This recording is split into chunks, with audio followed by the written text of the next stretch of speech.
Live from the heart of the Blue Ridge, Roanoke, Virginia. It's the Just Bernard Show with host Bernard Alvarez. So, I'm very, very happy to have my dear friend back on the show today. Patricia Awyan is from the Khemet School of Ancient Mysticism. She is a co-director, researcher, speaker, explorer, artist, and spiritual and intuitive life counselor. She's an intuitive, clairaudient, clairvoyant, and is a longtime student in metaphysical, spiritual, and esoteric subjects and traditions. Patricia's eclectic spiritual background serves as a strong foundation to support her work. She became a student of Khemitology after meeting world-renowned Abd'el Hakim Awyan, and most of you know him as Hakim, the wisdom keeper for the ancient Kemetic mysticism. And she fell in love, got married to his son, and has been working in this field ever since. So we're very happy to have you back on the show today, Patricia. Welcome.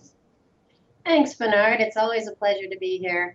I always enjoy chatting with you. Oh, thank you. Me too. Me too. I always feel very comfortable speaking with you and learning at the same time. So thank you for that. How's the weather in Cairo since we're speaking? Are you in Cairo right now? I am in Cairo right now. I'm in Giza, and it's warm here yet, still in Egypt. We're still getting up to not quite the 50s, but we're in August now, so our nights are beginning to get a little cool, but it's warm. Oh, okay. Yeah, I can't wait for the cool to start coming. This heat has been crazy. So you basically just got back to Cairo. You were here in the States, taking a little break, and before that, you were in Peru with with Brian Forster, I believe? Yes, that's right. He invited us to be speakers on a tour of Peru, and we also visited Bolivia, Pumapunco and Tiahuanaco. Oh, wonderful, wonderful. And how was that like for you? Was that your first time there, or have you been there before? This was our second trip with Brian. We went 2 years ago in September, and we just love Peru and Bolivia. I actually feel a strong connection to Bolivia, but I absolutely adore Peru as well. Very, very powerful sites all along the Andes there. It's an amazing place to visit. Yeah, I can only imagine. I one of the few places in the world I really need to go to before I get too old. Never too old. Right. So what were some of the things that you guys covered on this tour? What were some of the topics and sites you were able to see? Well, we always begin in Lima, but we flew directly to Cusco, and Cusco is just scattered, decorated with sites. We visited Sacsayhuaman, which to me is just extraordinary. You have a whole labyrinth at this site that walks you through the cycles of what we walk through as our journey here on this earth-based reality. It's an amazing array of not only that, but you see this rock structures and anomalies and walls that are so huge and megalithic. You stand at the bottom of them and you think, my gosh, this is more than 10,000 or even 50,000 years old. This could be so much more ancient. And then, does time really matter? Because time is only measured by the pressure of magnetism. So time, it breathes itself. So time is relative. So you kind of learn a bit about that. But we also visited Ollantaytambo and Machu Picchu. And of course, I mentioned Pumapunco and Tiahuanaco. And we were looking at the magnetic anomalies as well as, of course, the technology of the structures themselves and how, we today can't even build these structures. So there's so many different things. And my focus, of course, is always the symbolism and mythology, because it's a metaphor for basically it's mapping out the nature of our reality. And having traveled worldwide and found the same mirror of information, knowledge, and wisdom from the indigenous in Australia and India and in England and all over Europe, and of course the United States and in the Native American traditions. And then, of course, Peru and Bolivia don't let you down. They don't disappoint. It's all the same information and the reflection of the same symbols and tones and frequencies. It's just amazing. It really does sound amazing. And that brings me to my first question on today's topic. Is it fair to say that all these indigenous traditions, do they, and I kind of know the answer, but I'd like to hear what your take on it is do they show a time where in our human history there is some type of inner alchemy going on, that we begin to live fully and express ourselves more fully? Do these symbols speak to that? Well, absolutely. I believe we're always, they call it the breath of life, and this is the eternal cycling of consciousness. Because, my belief is we exist as consciousness experiencing itself. And this is the great breath from this point of singularity out into what we experience as this magical matrix, which is the mind, really. That we experience as the nature of our reality. And so, yes, consciousness itself, it evolves and devolves or actually involves, if you're likening this to the breath. So, yes,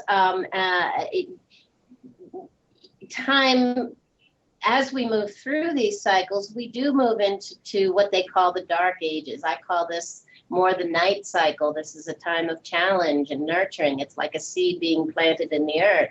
But right now, I see us, and Hakim agreed with this, we are moving into a new age where we're actually peeking our heads out and beginning to see the first rays of light. It's a process. It doesn't happen in one moment.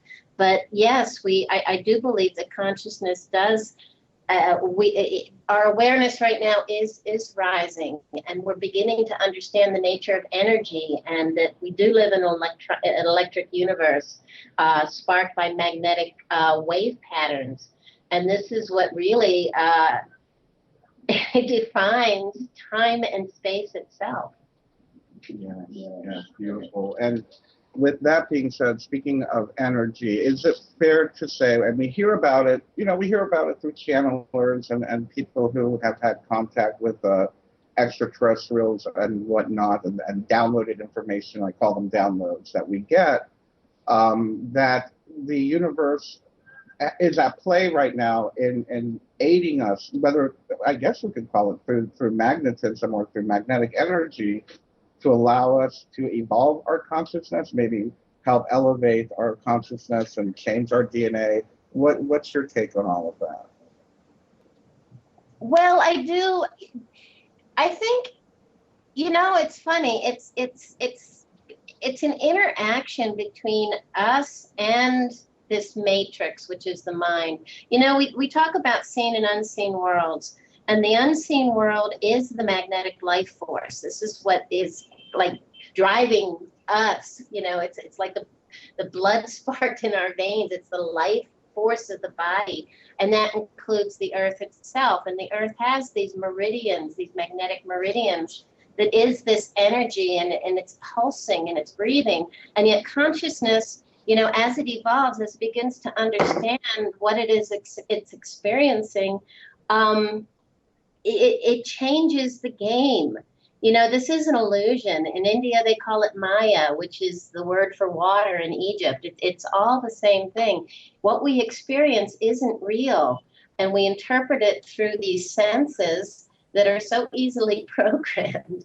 And it's when we wake up and we realize that, if we look at our core beliefs, if we actually go within, into the heart, and to determine what we really know to be real, because that's knowing, not believing, then your reality, your outer world begins to change as a mirror of what you're feeling on the inside. And this does occur as a breath. It's an eternal cycle.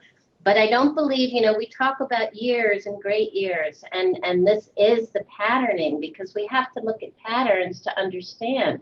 And so we look at these patterns, and the year, the day, they spiral in one direction, but the great year spirals in the opposite direction if you're looking at patterns of energy. And this is how energy works. This is how our electric universe works. Everything alive pulses from a heart. and it pulses outward in two spirals of energy, an unseen and a seen world. And again, that heart energy, the wisdom within, that's the feminine. And this is what's awakening right now, in my opinion. And it doesn't wait for time. It doesn't wait for space to change. It really takes that aha moment when you go within and you suddenly realize that you're not your physical body. We're not really contained in a material container, that's all an illusion based on core belief. And that's when the game changes. Now, you said you were just talking about patterns and synchronicities, and we chatted online about your recent trip to India and how you found synchronicities as well. What were some of the patterns that you were able to get out of these visits to India? Well, I was absolutely amazed in India. And the funny thing was, I kind of sort of went kicking and screaming because I've always had this view of India, of gurus and ashrams and people just, bending in service to a master. And that's not really the truth of what India holds. India holds an amazing wealth of knowledge and wisdom that's still available to us. Where in some places, we can see that other nations came in and suppressed the indigenous knowledge, as in Australia. It did happen in India, and it's still happening, but it can still be found. In Egypt, when I began to really do the deep research here, I had to go deep because so much of the truth was suppressed and rewritten. And so when I got to India and I can see things in plain sight, and the Vedic texts are just being, they're not all even translated and deciphered yet. So this knowledge is still available to us. And so what I saw there was, it's a mirror of the symbolism that I've studied in Egypt, their mythologies. You can liken so many of them to the netters, the Egyptian netters, which, as you know, we define as aspects of nature or natural forces of nature. And so, when I started to look at the similarities, I was blown away. We went to Ellora and saw Kailash Temple, which is this huge temple that's built out of, from the top down, out of a whole cliffside of basalt in one piece. I mean, it's just unbelievable, overwhelming to experience it. And yet on its walls, and I believe the glyphs and the imagery and the writing came later, but you see the same pattern of the cycles of life. It walks you through the same patterns. And I learned that Vishnu is exactly like Osiris, and Garuda is just like Horus, the hawk-headed god that flies into the sun. I wrote a blog about this, all these comparisons, because there were so many I couldn't, and that's based on just the superficial research. I've gone much deeper since then, and I plan to go much deeper when we visit India again this coming January. So just amazing what you can find. It is, and I did read the blog, and I believe it's the same one I'm looking at now. Lead into Gold and Alchemical Portal. Yes. Yeah. Oh, no. That's I had done the one on India earlier, but this one I have just released, I think, a week ago. The one you're talking about. Oh, okay, wonderful. And well, even in the one that I'm looking at, it's just amazing. Like you said, the layers of symbolism. And how they're basically, again, they're all over the world. They're being represented, and they're trying to tell us something. And like you said, it's been suppressed, and it's been called, the church called it black magic, and the priests try to keep this information from everyone. And it's basically, from what I understand and from what you're saying, it's a pattern to better understand our own consciousness and how we can turn that inner lead into gold, so to speak. Well, you're absolutely right. When they talk about alchemy, and of course, alchemy comes from Khemet, the black land. Okay, when you said black magic, I had to laugh because black magic is really the black is that inner wisdom. It's the black and white. It's the red and blue, if you will, of the different poles of magnetism, but are the positive and the negative, the yin and the yang. But the black magic is like magnetism. Magic is the ability to sense and harness magnetism. If you look at etymology, and Hakim was an expert etymologist. I just, that was one of the connections I had with him, is I just love to words themselves, words, tones, letters, they're all symbols. And if you look at the words, you'll see that in some cases, they're not even, we're not being told lies when we're given, like the word devil and God and the devil, or Satan and Satan is based on Set, the setting sun, sunset. Is that bad? Well, that's a determination from a label. If you dig deeper, you realize that Satan is just, like as I said, sunset, when we become the seeds and go into the darkness. Is darkness bad? No, of course not. We have day and night. Can one be judged as bad? There's so many levels to look at words and symbolism, and to go much deeper than what we've been told our reality is. Yeah, it's amazing how they literally put the fear of God when it comes to exploring these types of matters. And when we look at it from a holistic perception or perspective, we see that it's all part of the one whole, and it's just different reflections, perhaps, of the same two sides, yes, two sides of the same coin. It's like looking at a circle. Okay, Hakim told us 360 meters, and you and I have talked about this. But there's circles. If you take any 2 points and draw that line, that 180-degree line or whatever, you've got two sides of the same coin. Sunrise and sunset is Horus and Set. They are equal. One is not bad and one is not good. It's just like the sides of your body. You have a left side and a right side, a positive and negative. You can't call one side bad and one side good, but this is what I think we have learned to do, and I don't see evil forces in the world, because I also think that is another paradigm, an agenda that keeps us in fear and separation. And I think our goal is to move away from fear, transmute our polarity, and this is how we get back to the heart, back to the center. So I can't help but think about, I read a paper about 20 years ago, and it was actually on witchcraft, and how the idea of evil is just a matter of perspective, in the sense of, let's say, of a brush fire. And, people are afraid of the brush fire, burning down their homes, burning down the trees, but yet the brush fire gets rid of all the old brush, so to speak, and lets the sun be able to permeate down to the soil to let the new trees grow, the new plants and whatnot grow. So it is just a matter of perspective. It is, exactly. You just described the energy of Kali or Sekhmet.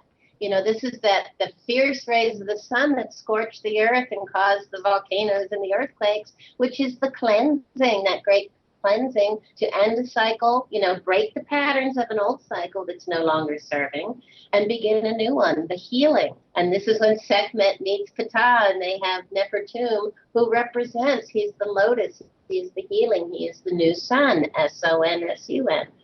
All about energy. So yeah, absolutely.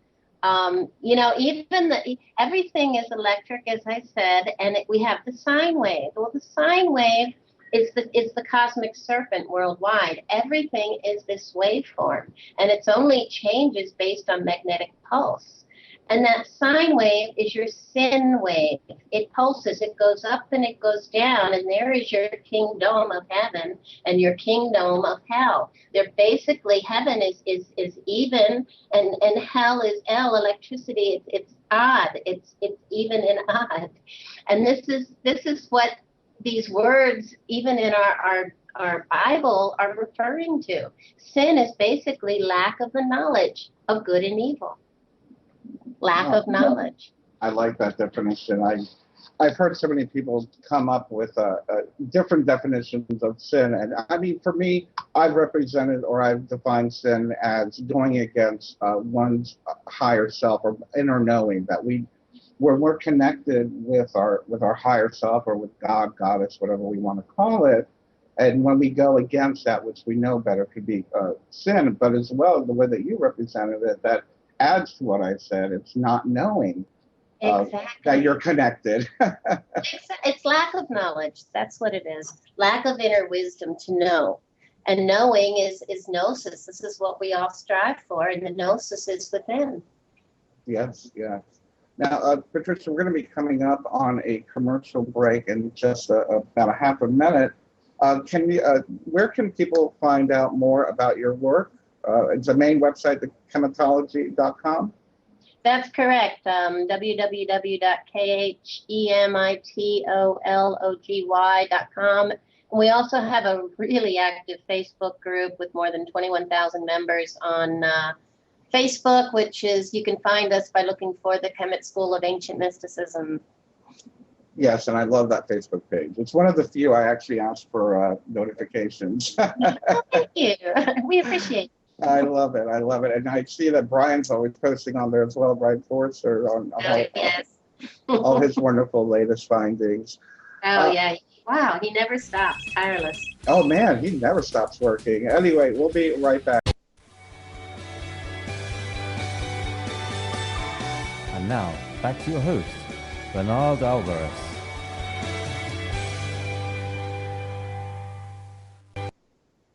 Welcome back to the justBernard Show here on Revolution Radio at freedomslips.com. We are the #1 listener-supported station in the world, so please make sure to support us by making a contribution if you can.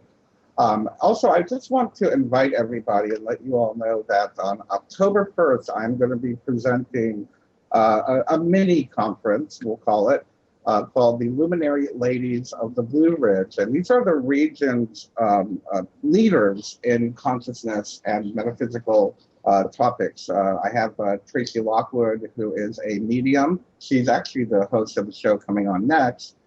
We have Aphrodite North, which is a clairvoyant astrologer. Azrae Windwalker, who is a shamanic healer.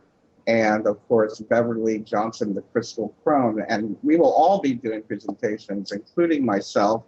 Think of them as like TED Talks. We're all going to be doing our little TED Talk and have a Q&A forum as well as a reception. And that's going to be here in Roanoke, Virginia on October 1st. If you'd like to get more information, the tickets are only $20, believe it or not. We're doing it as a fundraiser for the local diversity center here. You can learn more about it at bernardalvarez.com/luminaryladies. And I hope to see some of our out-of-town friends come join us. We have about 50 tickets left. We've already sold quite a bit. But go ahead and check that out. It's really going to be a great event. And there are VIP packages where you can get sessions with one of us for a specific price. Anyway, so let's welcome back Patricia Awyan back to the show. And Patricia, during the break, I was looking at that last blog that you posted, and you stated something that I'm very curious about.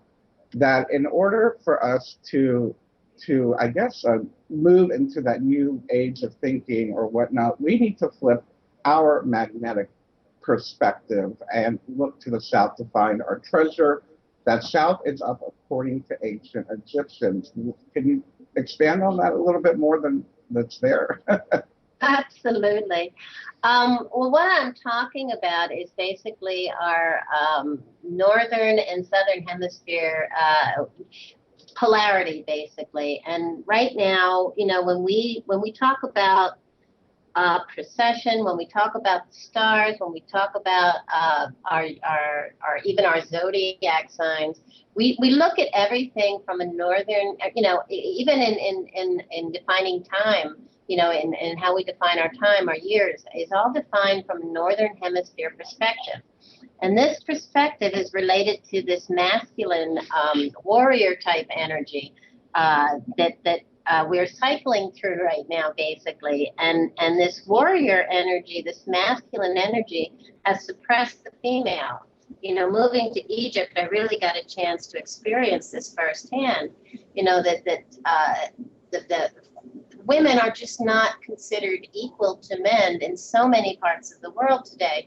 And most importantly, this mother, this nurturing, loving energy of the mother has been suppressed for ages now. And in its place, we have agendas of separation, racism and religious racism, basically, that we're divided by color and by politics. And so, and through this, we are instilled with fear and urge to fight. And this is why I call it a warrior archetype. But the funny thing is, when you're looking at polarity, again, there's two spins. There's two different spins of energy, if you will, magnetic energy. And on the southern hemisphere, the focus is the maternal. When we look at the ancient Khemet, and you've talked to Stephen Mailer, and Brian Forrester says the same thing about the ancient pre-Incan societies. And Stella Wildin in Australia says the same thing, that the very ancient people on Earth were matriarchal, that in fact Stella calls it matristic, because matriarchal would imply that women dominated over men, but they didn't. That's not what it was. Matristic, I love her word, is an energy that really reveres all the qualities of the mother, the ability to create, of course, but it's that protective love of the mother, the healing and nurturing love of the mother. That, if we all went within, and we all are half female and half male, there's only 2% that separates us or makes us different from each other.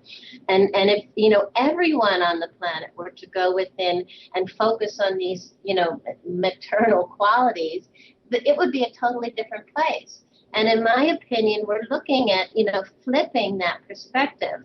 And when you look at this axis, our axis is tilted. We're out of balance. We're out of Ma'at, if you will. And this being out of Ma'at is something that if you look at the mythologies, they tell us is cyclical as well. That it's quite possible that our axis does a tick-tock like a clock and goes into and out of balance. And as we go back into balance, we become more matristic. We revere women just like we revere the sacred masculine of the men. And when you're in balance, this is the transmutation of the polarity that brings us into gnosis. And I do believe this is part of the cycle. And I do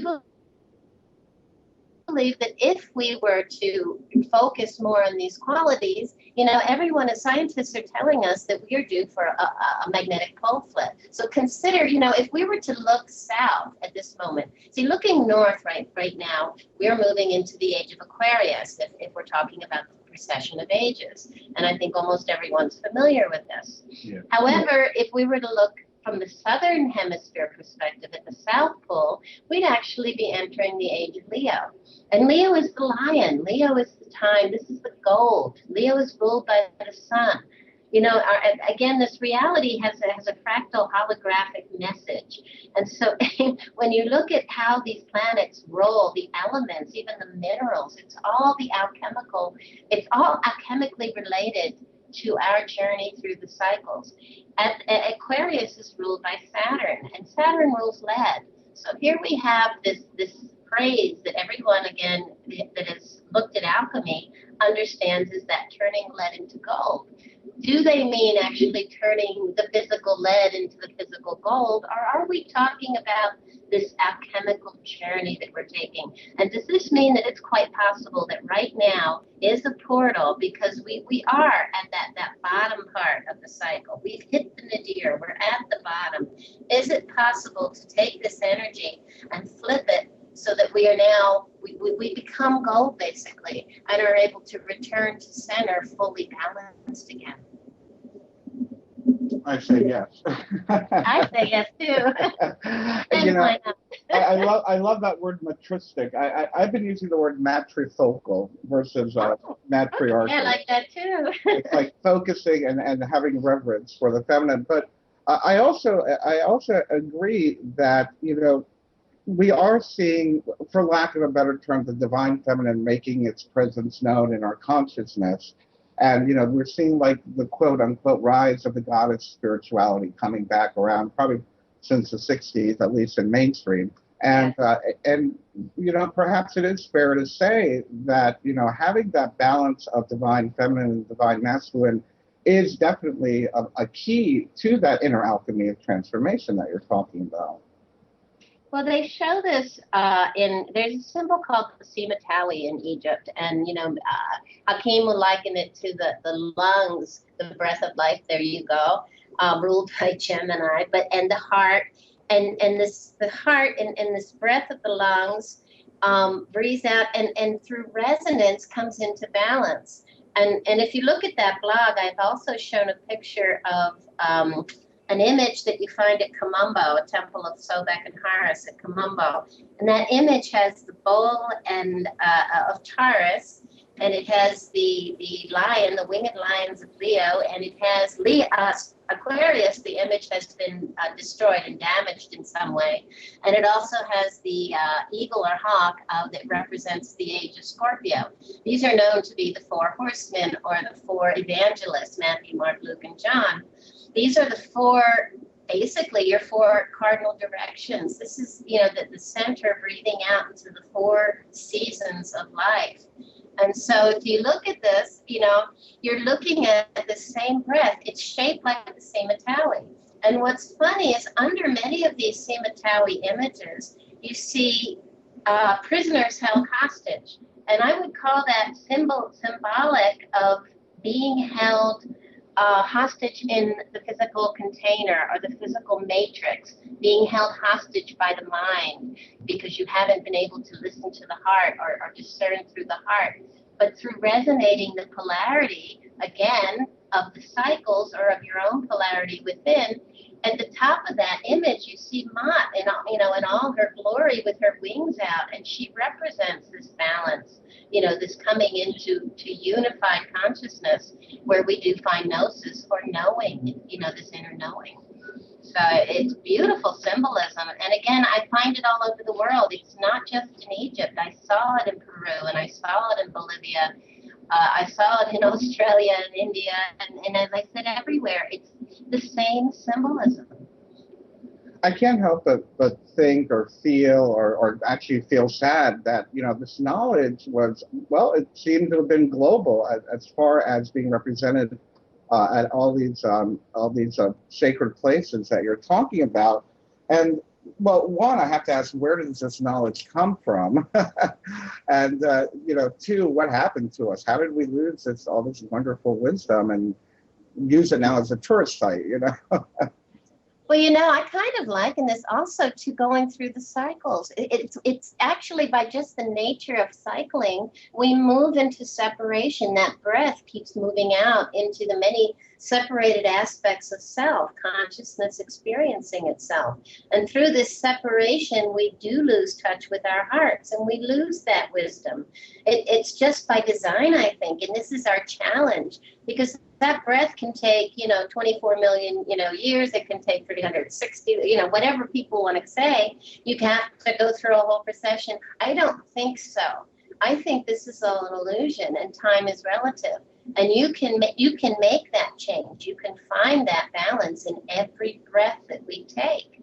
It just takes redefining our own core beliefs and walking through the symbols that I believe we left for ourselves. The symbolism is not only in the images and the glyphs, it's in the tone, it's in the frequency, and it's in the structure of the structures that they left, the energetic structure that they left for us. All of this is there for us to actually experience and see. These sites, they harness the magnetic energy of the earth, and they outline these temples in such a way that, that they change, they create fields of energy that you can actually tap into and gain higher awareness. And that's beyond amazing. It certainly is. And I don't believe that many people understand that, just like what you just said, people don't seem to realize that these are not just, bricks and mortar structures, that these were designed to harness energy, to like you said on our talk here, including enhanced agriculture, creating fields to nurture, heal, and heal the mind, body, and spirit. And that for me has to do with vibration, with magnetism, and very advanced, architectural and engineering there. Yeah, and you hit that. That is something I didn't mention as well. The agriculture, that they understood how to nurture.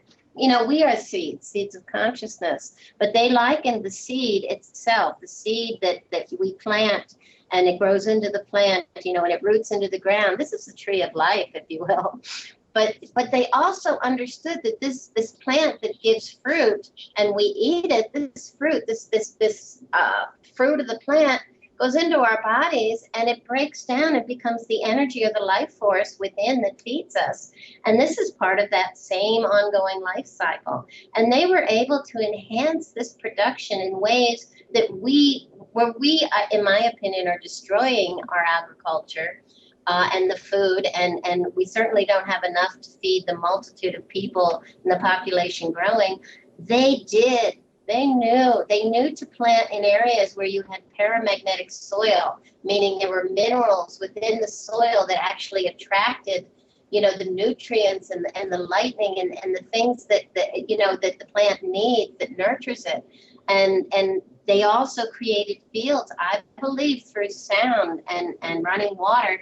They were able to create atmospheres that enhanced this food, this plant life in such a way that it enhanced, again, body, mind, and spirit when you actually ate it. So there's another level, it's not only in the structures, but in the food and the agricultural processes. They were able to nourish their bodies and so therefore their minds and their hearts. Yeah. And so, Patricia, is it fair to say, and I know I've had a Brian and Stephen talk about this as well, but I'd like to ask your experience with the idea of going into some of these ancient structures, perhaps in Giza or in Peru or whatnot, and how it can actually help to alter our state of consciousness, and how it's kind of created and designed to help us to do that. Well, I have experienced this, and I have watched and witnessed other people experiencing amazing changes in attitude, in health. I've seen spontaneous healings. I work with people at what we call the Hospital or Healing Center at the site of Saqqara, which is, about 8 miles south of Giza Plateau. This is a place, a structure that was actually built with a combination of elements, running water, and a design of structure that you can actually define what a person's health issues might be, and then send them a tone, a frequency, a color that will help unblock blockages within the meridians, the magnetic meridians of the human body itself. And it works, and I've seen it work. I've worked with sound resonance and with full groups with people using sound resonance, and I've seen people literally have spontaneous healings just from the tone of the resonance alone. I've seen people have aha moments and go home and write their first book. I see almost everyone that comes with intention, they leave and their lives change. It might take a month, it might take 6 months, it might be a year, but their lives can actually begin to change and continue to change because each of being in these places, these spots, and I'm sure it's the same in Peru and in England and Scotland and in areas, India, all over the world. These sites have a magnetic pulse that does change the way we experience reality, and how much more exciting can that be? Yes, exactly.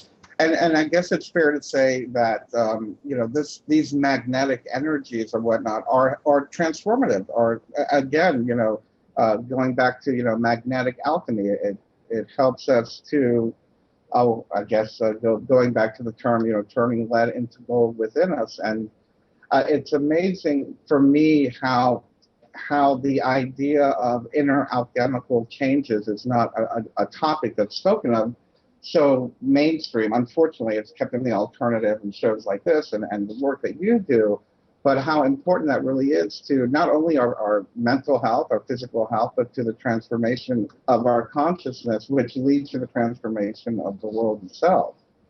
And it does, and it's exponential, and it starts with me. It starts with you.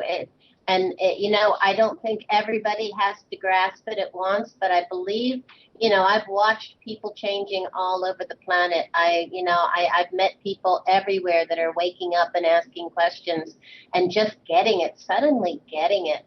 And I stopped worrying about, oh, are we going to hit Hunter's monkey or not? You know, the information is flooding through, and you know, it's not because I'm special or different. It's because I have an open mind, and I'm not the only one. You know, I sit here and I have these great discoveries, you know, all the time, these aha moments. But then I go on, you know, and I find out that other people are having them at the same time, and this is because this information is coming in. It's available to all of us right now. Aquarius is the master of the mysteries of water. Water is the flow of the current. And we're all beginning to get it, to feel it, and to understand it's all electric, it's all current, and magnetic pulse is the life force. And when we understand this more fully, I think all bets are off and everything changes. Mm-hmm. Yes, yeah, definitely. And so for those of us that want to tap into this electric magnetic quality of ourselves, is there any particular first step that you would recommend? Is it good to go visit somewhere? Is it good to learn meditation? What helps you to tap into this? You hit the nail on the head. It's why meditation has been practiced for centuries, and we're all being asked to do so. And it's not easy, especially for some of us whose minds just can't stop thinking and moving and analyzing and studying. However, you know, when we look at this heart, you know, when I talk about, again, the heart and the mind, you know, the matter is the mind, the matrix is the mind, and the heart is the heart of the matter. And the heart, you know, the matrix that we're experiencing, this life is moving energy, it's pulsing, it has breath, it vibrates, but the heart doesn't, the source. So getting to the source, getting to our heart, going within means finding the quiet, silent space. You know, and this is what we need. If that means going out into nature, it certainly means putting our cell phones down and turning them off, shutting down the internet, but finding a place maybe where we're out in nature, and we can begin by just noticing the natural flow, you know, how trees grow, how leaves grow, color. You know, this is something I learned from my father. You know, we would go out and we would talk and we would plant trees, and these are the things that got me started on my journey. And then take that time to sit and go within and find that silent space. And I think that's where the knowing begins. Yeah, I call it going to the place between the thoughts. Yeah, beautiful. Well, I can't believe we're out of time already, but ever so quickly, you have a tour coming up on October 7th, and where is that going to be? I do. That tour is in Egypt, Journey to the Center of Yourself, and a very special tour. I like to keep the group small, and we do basically an alchemical journey through Egypt. And I teach about all the things we're talking about tonight, and much more. So that one's coming up October 7th to the 19th, and yeah, we go to all the most beautiful and amazing, powerful sites. We have 2 more tours in November in Egypt, and we're working with Kachina Madhu and Anders Halt. Anders Halt is a well travels with Carol. Well, let's all go to Khemitology.com, where we're out of time. Patricia, stay on the line for a moment, and everyone, we'll see you next week when we speak to Walter Crediton. Have a wonderful